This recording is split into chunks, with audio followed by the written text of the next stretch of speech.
Jayam Vishnupad Paramahamsa Parivrajagacharya Shtotadashata Shri Srimad His Divine Grace Srila A.C. Bhaktivedanta Swami Srila Prabhupada Ki. Jayam Vishnupad Paramahamsa Parivrajagacharya Shtotadashata Shri Srimad His Divine Grace Srila Bhaktisiddhanta Saraswati Thakur Goswami Maharaj Ki.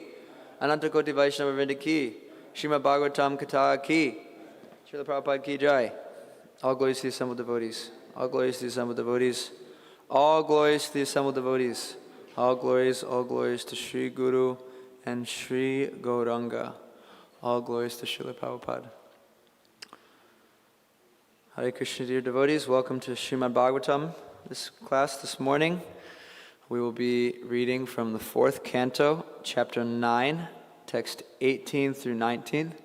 So this first verse, 18, I guess it would be nice if you could put 19 up. We'll chant 19 together because 18 doesn't have a purport. I'll just read through it. Om Namo Bhagavate Vasudevaya. Om Namo Bhagavate Vasudevaya. Om Namo Bhagavate Vasudevaya.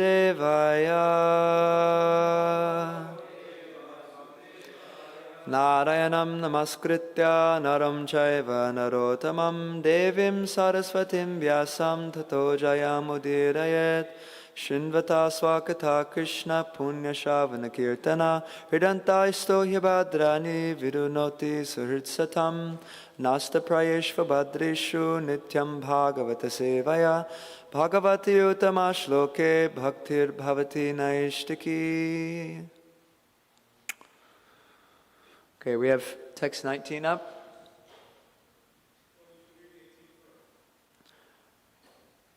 Yeah, thank you.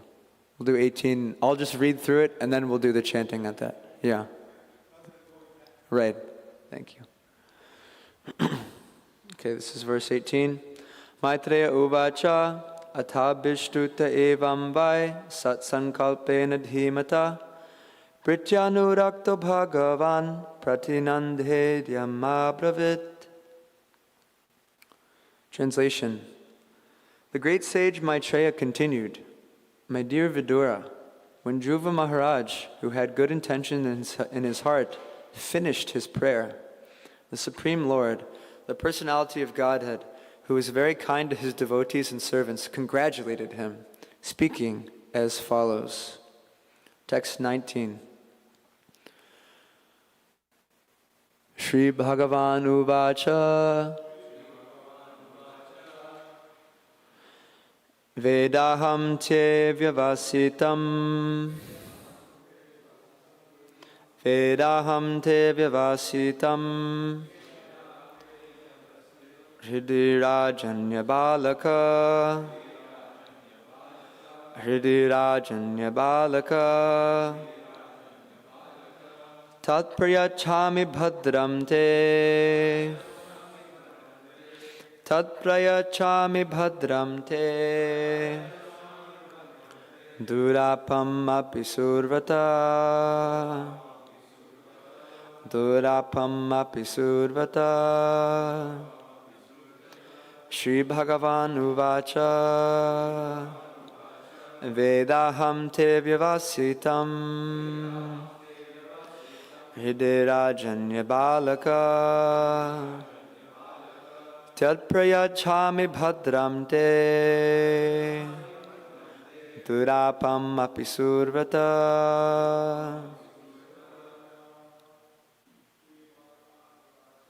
Shri Bhagavan uvacha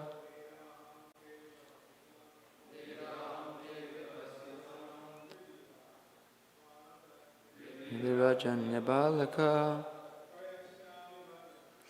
Tat prayachami bhadram te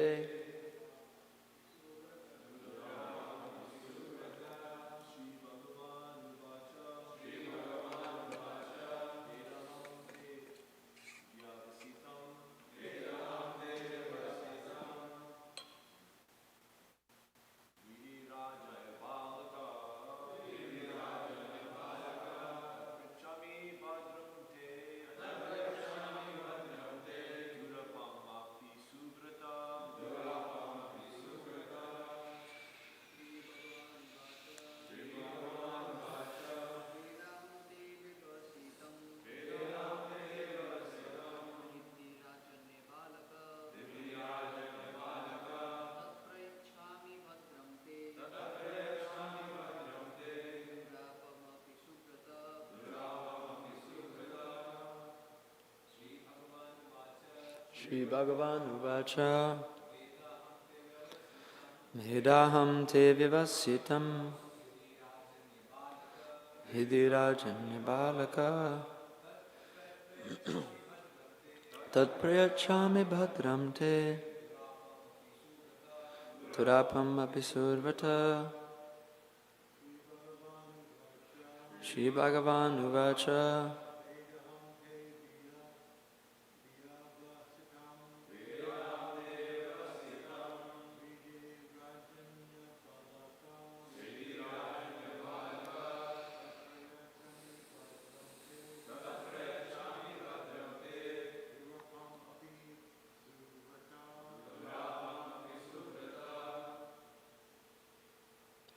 Anyone else?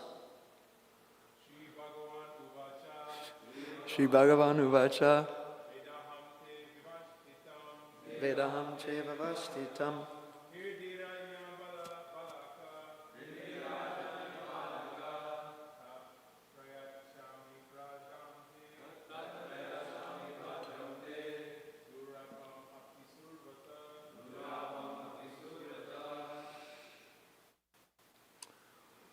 Shri Bhagavan uvacha The personality of Godhead said Veda no Aham I Te your Vyavasitam determination Hridi within the heart Rajanya Bhalaka O son of the king Tat that Priyachami I shall give you Bhadram all good fortune Te unto you Durapam although it is very difficult to obtain Api in spite of Suvrata one who has taken a pious vow. Translation and purport by His Divine Grace Srila A.C. Bhaktivedanta Swami Srila Prabhupada Ki Jai. The personality of Godhead said, My dear Dhruva, the son of the king, you have executed pious vows, and I also know the desire within your heart. Although your desire is very ambitious and very difficult to fulfill, I shall favor you with its fulfillment. All good fortune unto you. Repeat after me. The personality of Godhead said, My dear Dhruva, son of the king, you have executed pious vows. And I also know the desire within your heart. Although your desire is very ambitious and very difficult to fulfill, I shall favor you with its fulfillment. All good fortune unto you. Purport by Srila Prabhupada. The Lord is so merciful to his devotee that he immediately said to Dhruva Maharaj, "Let there be all good fortune for you." The fact is that Dhruva Maharaj was very much afraid in his mind, for he had aspired after material benefit in discharging his devotional service, and this was hampering him from reaching the stage of love of God. In Bhagavad Gita 2:44, it is said, Bhogaishvarya prasaktanam. Those who are addicted to material pleasure cannot be attracted to devotional service. It was true that at heart Dhruva Maharaj wanted a kingdom that would be far better than Brahmaloka. This was a natural desire for a kshatriya. He was also only 5 years old, and in his childish way, he desired to have a kingdom far greater than his father's, grandfather's, or great-grandfather's. His father Uptanapad was the son of Manu, and Manu was the son of Lord Brahma. Dhruva wanted to excel all these great family members. The Lord knew Dhruva Maharaj's childish ambition, but how was it possible to offer Dhruva a position more exalted than Lord Brahma's? The Lord assured Dhruva Maharaj that Dhruva would not be bereft of the Lord's love.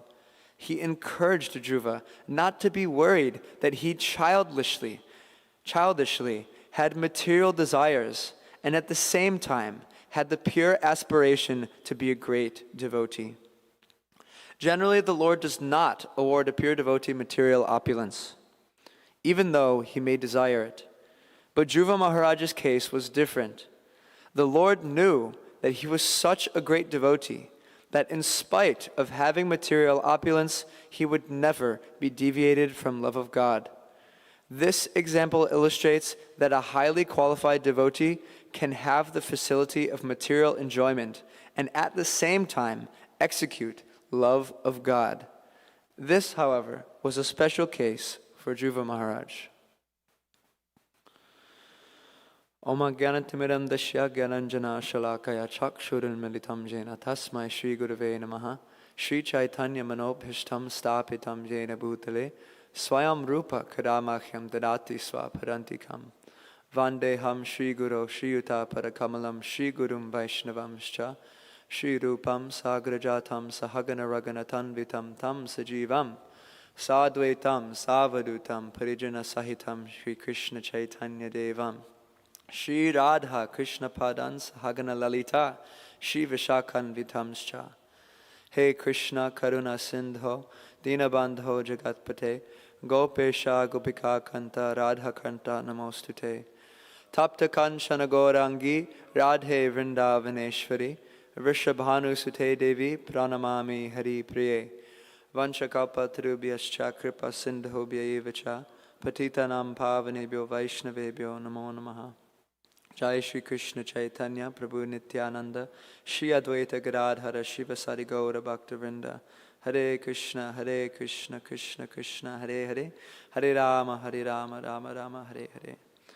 Namo Vishnupadaya Krishna Prashtaya Bhutale Srimate Bhaktivedanta Swaminiti Namine Namaste Saraswati Deve Gauravani Pacharine Nirvishesha Shunyavadi Paschatya Reshatarine Yasya Deve Para Bhaktir Yata Deve Tata Guru Tasya Te Katita Hirta Prakashante Mahatmana. Hare Krishna. I'm very honored to be here in front of the presence of so many wonderful devotees, including His Grace Archita Prabhu and Natavar Gauranga Prabhu and many other wonderful Vaishnavas that are present. Many of you are more advanced than I am, so it is my duty to request your blessings to be able to speak something that is of inspiration for all of us so that we can continue to strive in our relationship with Srila Prabhupada and our Guru Parampara, Lord Chaitanya Mahaprabhu and Radha and Krishna.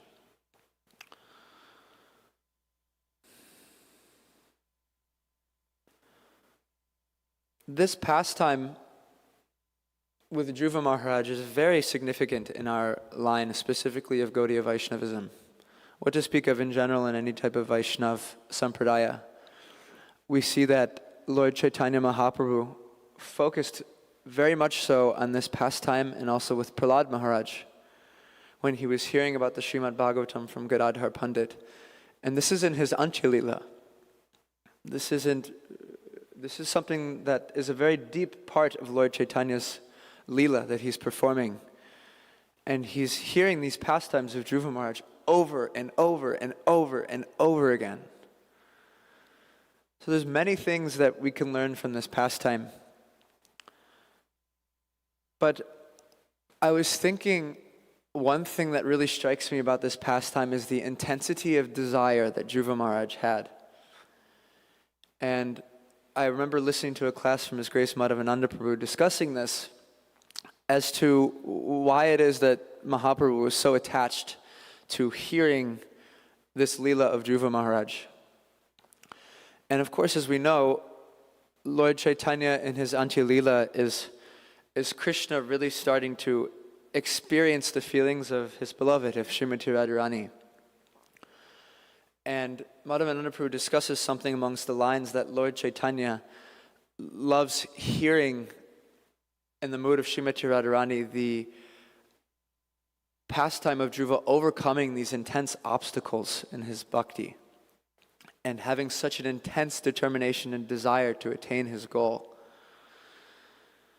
So Mahaprabhu is Mahaprabhu. He's coming as Krishna and Srimati Radharani. He's non-different from these two personalities who have come as one personality to display the topmost level of devotion. It's something that we are actually supposed to aspire for and follow in the footsteps of.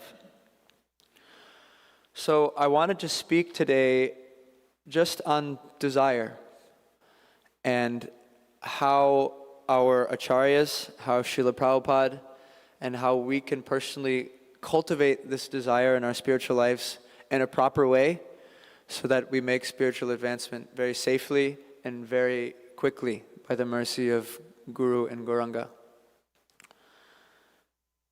So we see here that I found interesting that Dhruva Maharaj is afraid, actually. Prabhupada is saying here that Dhruva Maharaj was afraid because he was performing something with material desires. And because of the level of purity that he came to, he realized that this wasn't what he was looking for. So Lord Vishnu assures him, Krishna in his form of Lord Vishnu assures him, I will fulfill your desires, don't worry. Srila Vishwanath Chakravarti Thakur writes this commentary also to the same verse. And he says, don't worry, everything will be bestowed upon you. Yes, these desires will be fulfilled, and you will also develop pure love for me.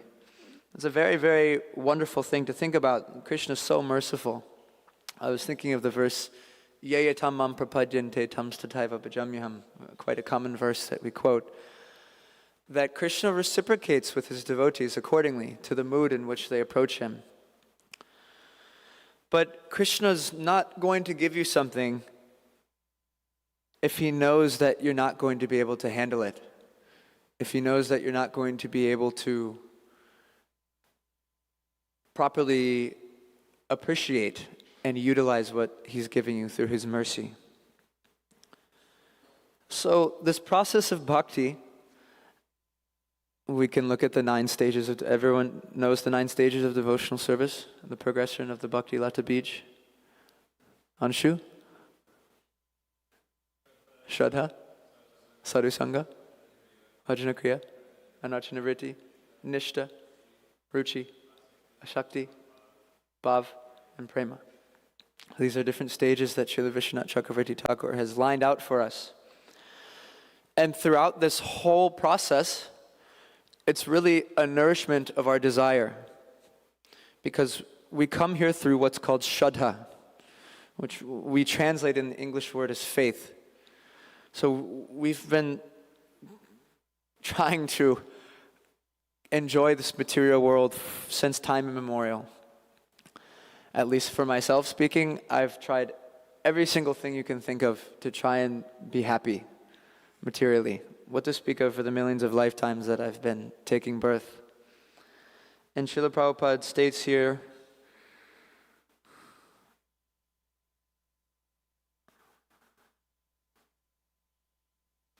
forgive me.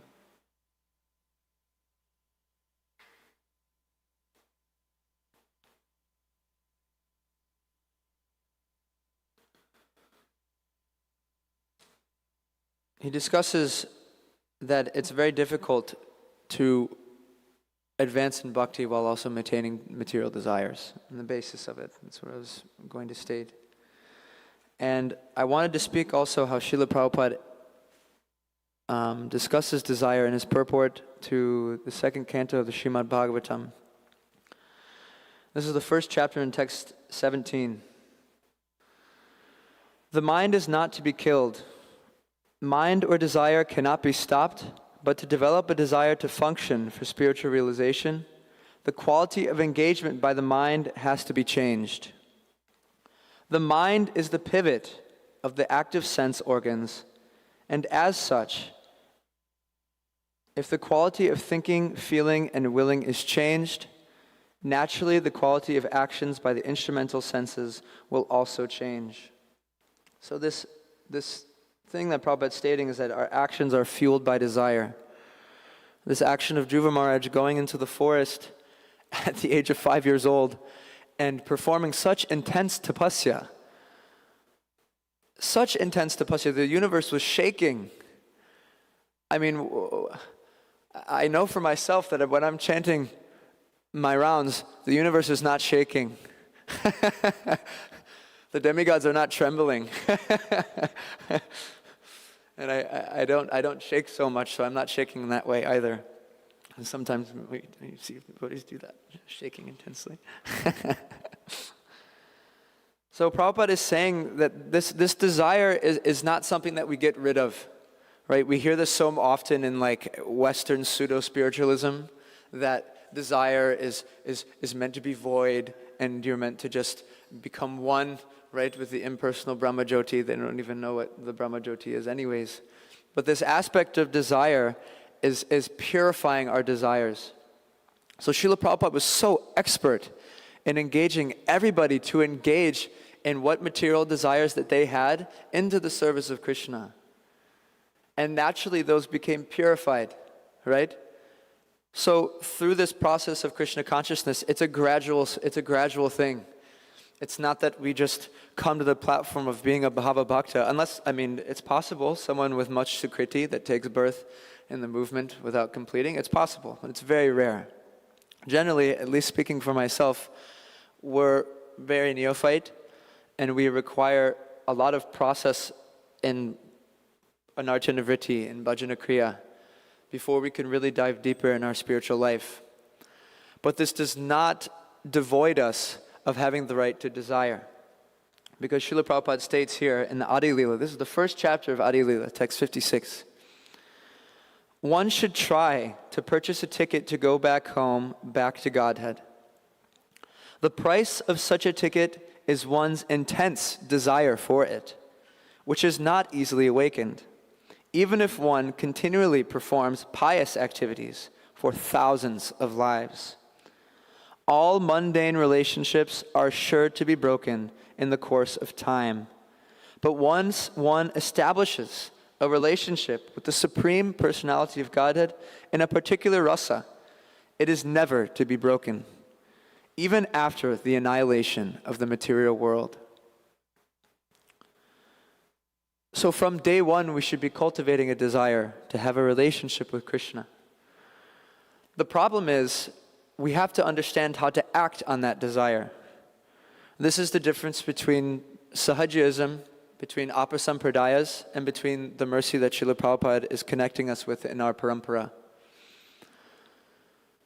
So Prabhupada is given a very clear process by how we can attain a deeper and deeper and deeper desire, until that desire becomes so strong that we won't want to fall asleep in Bhagavatam class. We won't want to fall asleep during our japa. We won't want to fall asleep during our kirtans, during our service. We'll be more unattracted to hearing the criticisms of others than to hearing the leelas of the Lord. For myself speaking, the second I hear criticism of someone, even if I'm tired, my mind perks up immediately. What's happening? What did this person do? Oh, yes. My mind is saying, yes, this person is a very bad devotee. You're a very nice devotee. You should keep hearing. But someone who's cultivating a deeper level of desire, as they become more and more purified, they don't want to be a part of these things. I had a friend who was playing in the NHL. You're familiar with the NHL is, everyone? It's a professional league called the National Hockey League. Incredibly talented person. And what I saw throughout his whole life was that everything was centered around his goal. Everything he did. And I always felt so inspired by when maybe we were hanging out and it was late at night and he said, no, I have to go because I have practice tomorrow, because then naturally if he keeps giving the explanation, because I have this goal to attain this position. So from day one we should understand Prabhupada is wanting us to connect with Krishna. He's wanting us to develop a relationship with Radha and Krishna.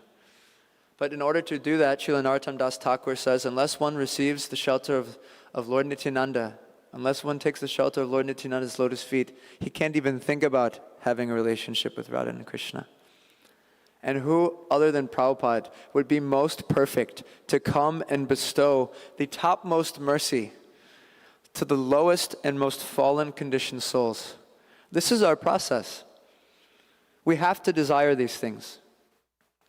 It's not a wrong thing to desire these things. I was searching up the definition of desire, and there's four main definitions, which says to long or to hope for. And that reminded me of Prarthana, Srila Narottam Das Thakur's book called Prarthana, the aspect of longing and hoping for something. To express a wish for, to express a wish to ask, to invite, or to feel the loss of. So this aspect of desire, we might ask, well, what qualifies us for desire? What qualifies us to have a certain kind of desire, whether it's material or spiritual? But actually, it's our own existence. Krishna's sanctioning us through our own existence. We have a qualification to have our own desires. This is our free will. We don't have much other than that. Ahankara vimudhatma karta hamiti manyate.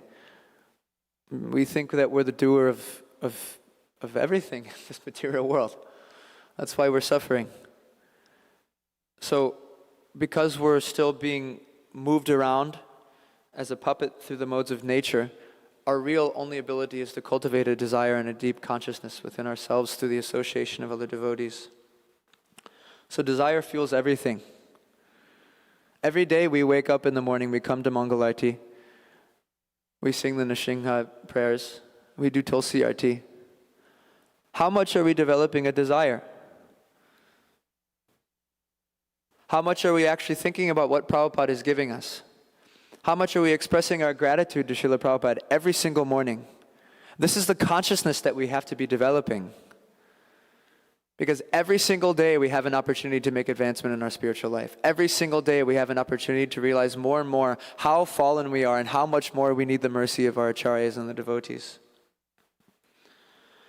So now the question is, okay, I have a desire. How do I cultivate this desire? Because anyone can come here and say that I want a desire to have a relationship with Krishna. I want a desire to exist beyond this material realm, beyond the Brahma Jyoti, even beyond Vaikuntha, to exist in an incredible realm in a very intimate, loving relationship with Krishna and his associates. So the question is now, how do we cultivate this desire? So as we spoke, there's 9 stages of the process of bhakti. And as we have Shraddha, we have faith, we come here, we have Sadhu Sangha, we get the association of somebody that inspires us to cultivate that desire deeper. Srila Bhaktivinoda Thakur discusses that the person eventually comes to the stage of inquisitiveness after being beaten by the hammer of Maya on the anvil of material nature. This person naturally comes to the point of inquiring, why am I suffering? And then naturally, that gives them the opportunity to receive in their greatest fortune sadhu sangha, association of a devotee, who tells them about the process of why they're suffering, why they're here, and how to cultivate a deeper love in their life. And as that progresses, you take shelter of Guru, you study Shastra, then you begin to clean a lot of dirty things in your heart, at least the main dirty things. We won't actually have everything cleansed until we have our own spiritual body. Srila Vishwanath Chakravarti Thakur discusses that. But as we keep progressing, that desire is still in the back of our mind. So I was thinking about two scriptures that our acharyas have given us that discuss and elaborate ways and steps in how to cultivate this desire more and more until we reach the highest level of what Srila Prabhupada is wanting to give us, which is Krishna Prema. It's a very elevated thing. I mean, all of you here are incredibly special just by being here in the temple. What to speak of when you're continuously practicing and staying fixed and engaged in what you're doing. It's very rare. It's very rare. I think about when I was playing sports back in the day, there's like, there's like tournaments, and then within those tournaments you have like all-star teams, and then within all-star teams you have like MVPs, right? Krishna says, Bahunam janma namante gyanavan mam prapadyante vasudeva sarvamiti sa mahatma sudurlava. After millions of births, one comes to the point of wanting to understand Krishna and realizing Krishna as Vasudeva Sarvamiti, as the Lord of everything that be. Samahatma Sudurlabha. Such a great soul, Sudurlabha, is very rare. So you're all very, very fortunate. So we need to know, how can we do this more? I have so many things in my heart. I have this desire, but how can I get there? It seems so far away.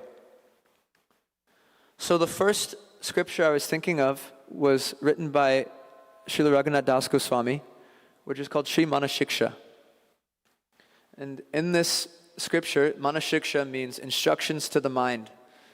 So Raghunath Das Goswami elucidates a whole process of how we can cultivate a deeper desire. And he says in the first verse,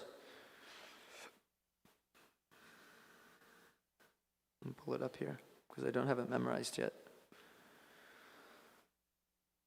O dear brother, O mind, having given up all pride, please develop unprecedented and excessive attachment to Sri Guru, to Sri Vrindavan, the abode of cows, to the devotee residents of Vrindavan, to all the devotees on this planet, to the confidential mantra given by Sri Guru, to the holy names of Sri Sri Radha Krishna, and to the process of surrendering to the fresh youthful couple of Raja. Holding your feet, I beseech you with sweet words. He's praying to the mind like this. You can make these prayers to the mind. Please, mind, listen to me.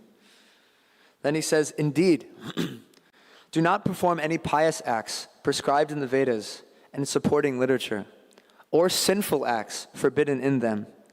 Staying here in Vraja, please perform profuse service to Sri Sri Radha Krishna.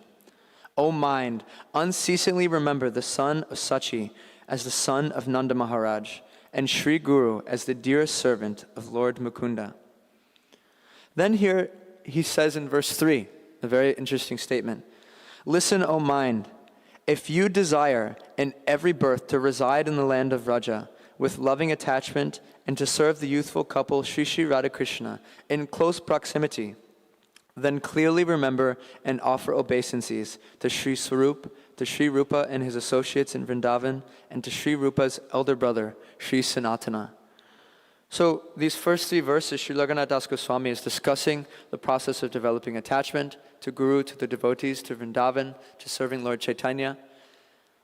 And he's saying, if this desire is becoming strong, right, then clearly remember, offer your obeisances every day to Sri Rupa, to Sri Swarup, to Srila Sanatana. And this is to all of our acharyas. He's saying to Sri Rupa and his associates in Vrindavan. All of our acharyas are also associates of Rupa Goswami. So every day we continuously pray for them for help. But it doesn't mean that desire is wrong to have. This desire is meant to be cultivated, but we need help. So Raghunath Das Goswami is describing how to get more help.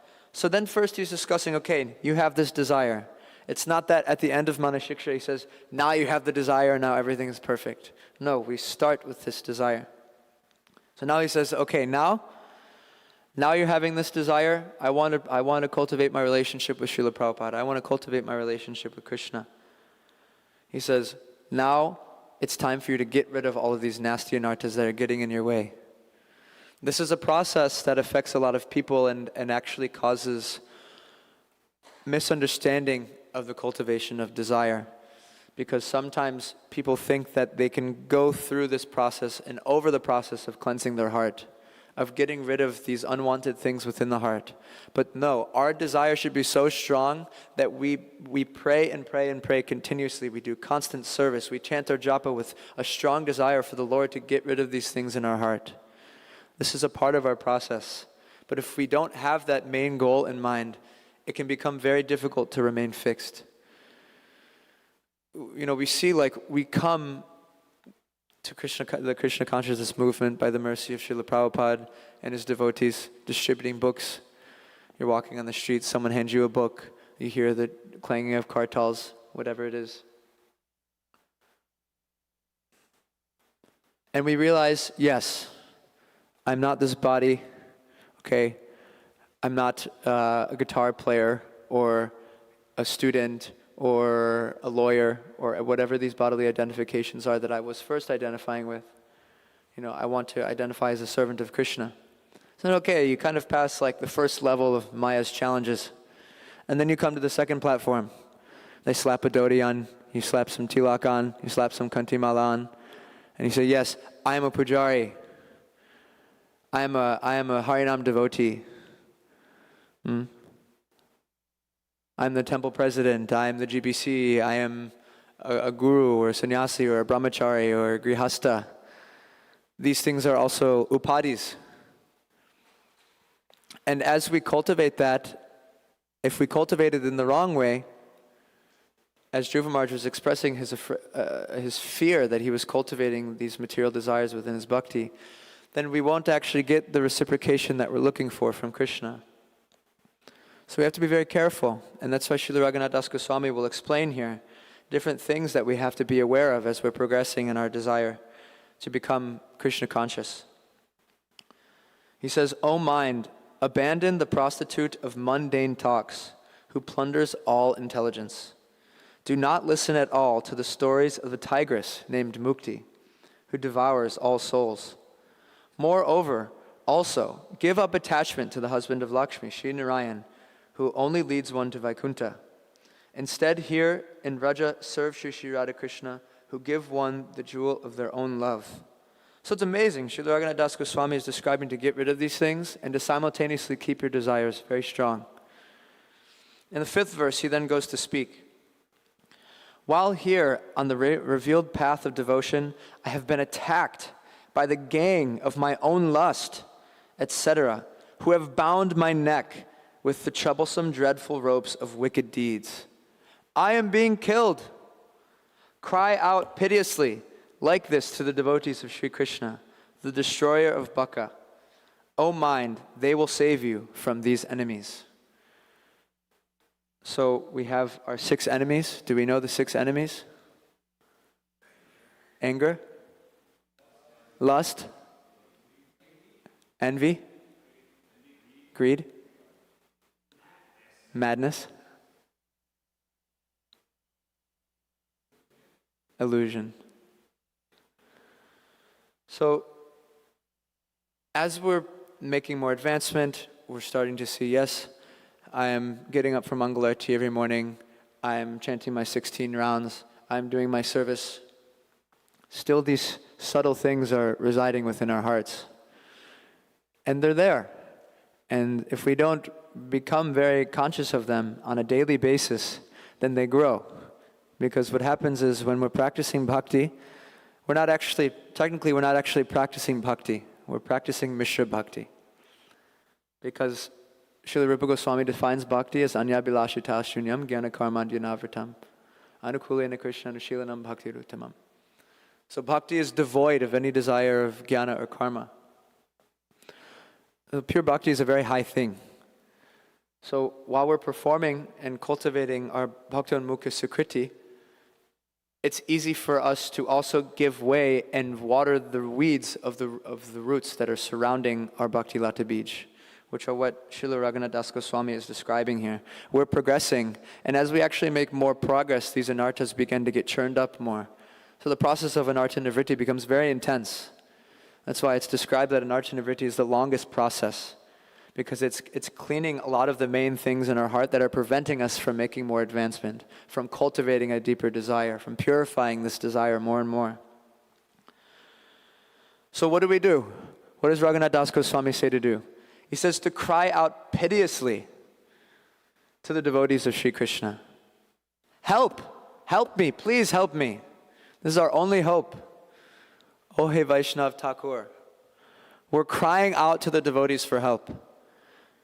Right? Help me, I don't want these anymore. I want to develop my relationship with Krishna. I need to get rid of these things in my heart. Srila Raghunath Das Goswami is saying, they will save you.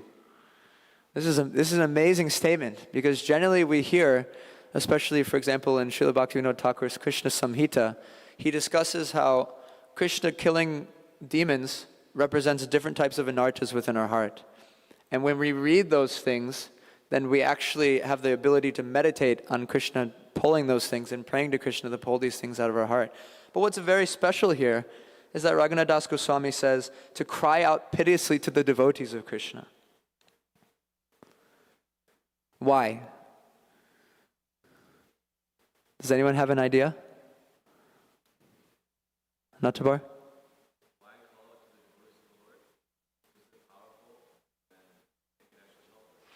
Because they're powerful and they can actually help us. You wanted to say something?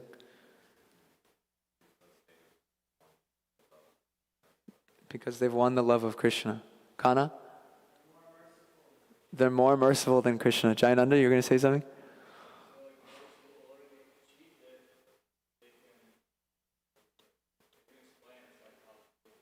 Yeah, all of these are true.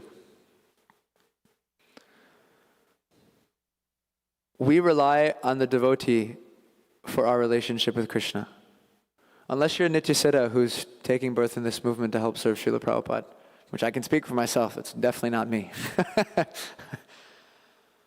And still, even then so, the Nityasiddhas who take birth perfectly exemplify this. Srila Prabhupada, perfect example of Guru Nishta, perfect example of following the Guru, perfect example of taking shelter of Guru Shiksha. So every day we can meditate on this. We can cry out to the devotees. We're not forbidden to do this. It's very important actually.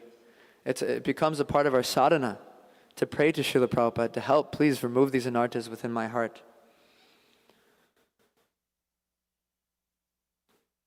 So then we touch more as we progress, then maybe some more general anarthas become cleansed. We become more fixed. You don't have an attraction for breaking any one of the four regulative principles, illicit sex, meat eating, gambling, intoxication.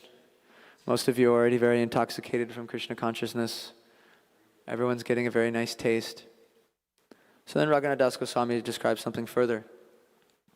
He says, O ruffian mind, why do you burn yourself and me the soul by bathing in the trickling urine of the great donkey of full-blown hypocrisy and duplicity? Instead, you should always bathe in the ocean of love emanating from the lotus feet of Sri Sri Gandharvika Giridhari, thereby delighting yourself and me. So this is a very important point, that I might be dressing the deities, I might be leading a kirtan. It might externally look like, yes, I'm a devotee and I am performing bhakti, I'm performing devotional service. But Raghunath Das Goswami says, especially for performing this out of pride, out of pratishta, out of a desire to receive some type of material recognition in return, This is hypocrisy. And how does he describe this? This is bathing in the urine of a donkey. And so Mother Urmila Devi, she actually, in her book of Manashiksha that she compiles together, which is an incredible, amazing compilation, where she translates Bhaktivinoda Thakur's commentaries, and then actually a bunch of wonderful devotees within our movement comment on these verses. And it's just so incredible. And she has pictures of devotees and examples of this, that yes, I am giving Bhagavatam class and I am a very nice devotee and everyone should worship me because I know this shloka and I know that shloka. Donkey urine is coming onto the devotee. Yes, I'm dressing the deity very nicely and everyone will see me as a very nice devotee. Everyone will recognize that I have a lot of bhakti. Everyone will recognize that I'm somebody special. Donkey urine. Yes, I'm leading a kirtan. I'm playing mridanga. Everybody thinks I'm a very nice mridanga player. I am the doer of these things, and I am performing these things for others to recognize me. Donkey urine. Yes, I'm cooking very nice sabjis. I'm cooking very nice khichdi. I'm cooking very nice dal. The devotees see me as a very good cook. I am a very good cook. Donkey urine. It gets more and more subtle. So this is why we have to continuously, what is the statement? Eternal freedom requires eternal vigilance. Constant vigilance. We have to be constantly vigilant about our consciousness. What kind of desire am I cultivating in my service? It doesn't mean that the anarthas aren't there. It doesn't mean that they're trying to take hold of your desires. That means we have to be constantly vigilant. I'm doing this because I want to develop pure love for Guru and Krishna. I'm doing this for the pleasure of Guru and Krishna. I'm doing this for the pleasure of Guru and Krishna. I'm doing this for the pleasure of Guru and Krishna. Continuously, we have to be continuously telling our mind these things. Otherwise, it becomes very subtle. Externally, you can look like you're practicing very nicely, but the weeds are growing and growing and growing. And especially if we're not praying to those who have the capability to pull those weeds out, it will become very difficult for us. It will become very difficult. So, just 2 more verses I'm going to read quickly, and then I'll wrap it up here. We're running a little short on time, my apologies. As long as the unchaste, dog-eating woman of desire for prestige dances in my heart, how can the chaste and pure lady of love for Krishna touch it? Therefore, O mind, you should always serve the incomparable beloved devotee commander of Krishna's army, who will immediately throw out the unchaste woman and establish the pure lady of love in the heart. Even though I am a cheater, the Lord's mercy can drive away my inherent wicked nature. Give me the glowing nectar of divine love and inspire my heart with the process to worship Sri Gandharvika. Therefore, O mind, with pleading words, you should worship Sri Giridhari here in Vrindavan. So there's 4 other verses, but they go a bit deeper. I wanted to just elaborate on this for now. I was also wanting to speak on Nectar of Instruction by Srila Rupa Goswami. But the basis is we have to have faith in this process. And we have to have faith that I have this desire, and I know that by following this process, by the mercy of Srila Prabhupada, by continuously praying at the shelter to keep the shelter of Srila Prabhupada, that I can attain this goal. Because without hope, this whole process of bhakti is meaningless. It's meaningless. We become mechanical in what we're doing, and we lose sight of the goal of our process and the goal of our life and what really pleases Srila Prabhupada.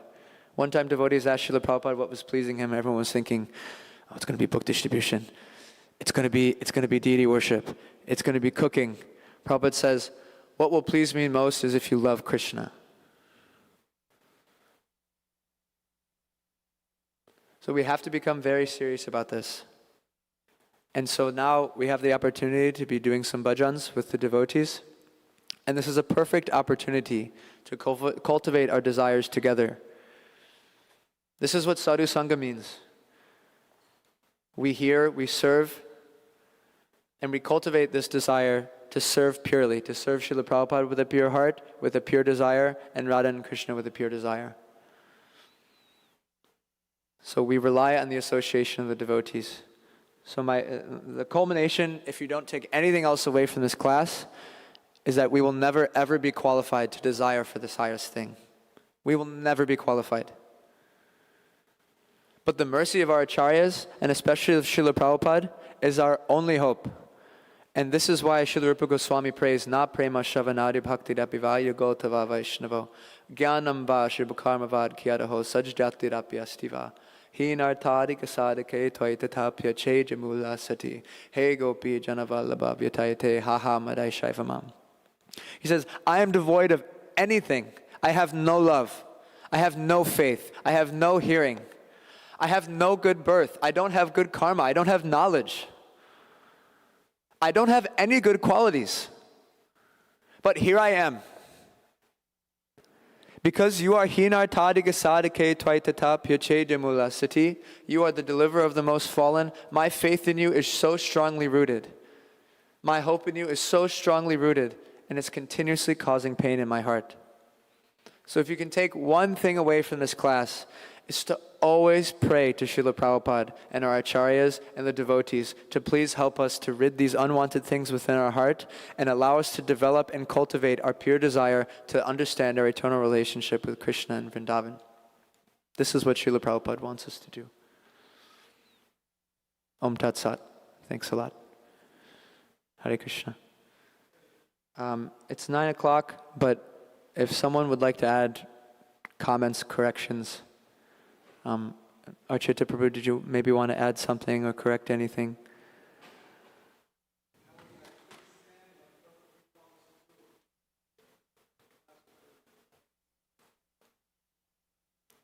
Anybody?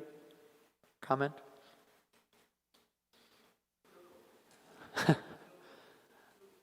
There's 2 mics.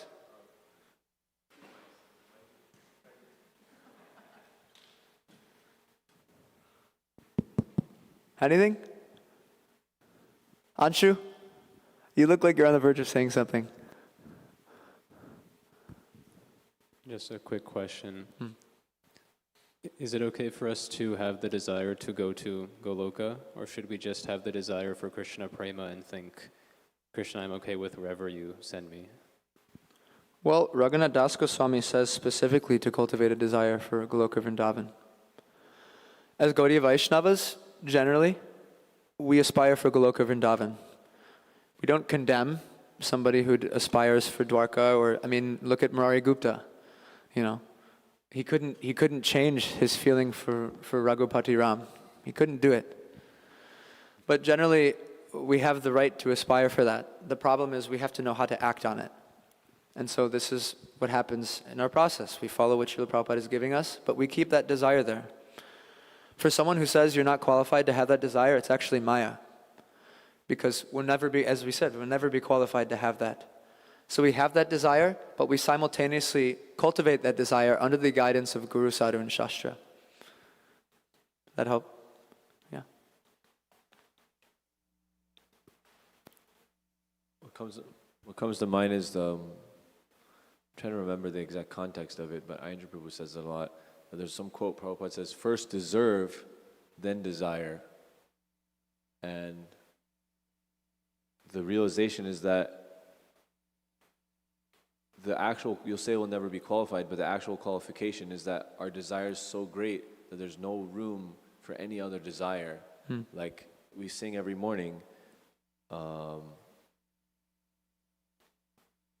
Mukha Padma Vakya Chitite Kori Akya Arna Kori Mani Asha. So Asha is like our desire, our hopes.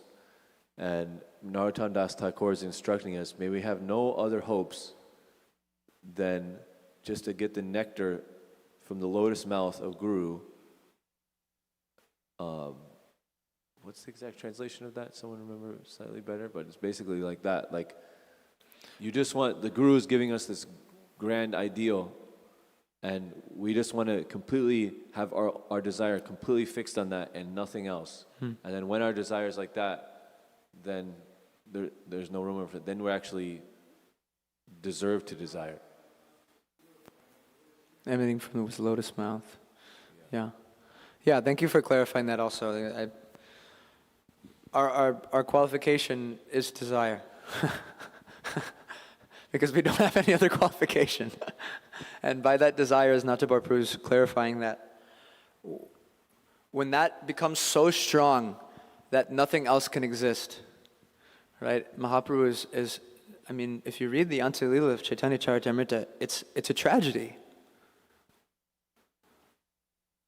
Krishna in the mood of Srimati Radharani is experiencing such intense spiritual ecstasy and such intense desire. It's like nothing else can take shape. This is what we're supposed to come to. And Bhaktivinoda Thakur, at the end of his life, he said, I don't think I can live for maybe 2 or 4 more days. I don't think I can do it. So yes, I'm going to read this quote by Srila Prabhupada one more time, and then maybe we should call it a day. One should try to purchase a ticket to go back home, back to Godhead. The price of such a ticket is one's intense desire for it, which is not easily awakened, even if one continually performs pious activities for thousands of lives. All mundane relationships are sure to be broken in the course of time, but once one establishes a relationship with the Supreme Personality of Godhead in a particular rasa, it is never to be broken, even after the annihilation of the material world. Everything you do, make your desire present in what you're doing. And pray to Srila Prabhupada to help you. Om Tat Sat. Thanks a lot. All glories to Srila Prabhupada. Grantaraj Srimad Bhagavatam ki jai. Samaveda Bhaktivinoda ki jai. Nitai Gaur Premanande Hari Hari Bol. Srila Prabhupada ki jai. Now, dear devotees, we have our monthly bhajans and brunch program. So for those who are not yet initiated into that, it means there's not going to be any breakfast. But if you have somewhere to be or something, I guess there's pratar bhog that's being cooked. And we'll be chanting bhajans for about 45 minutes, I think, until around, or maybe until 10:30.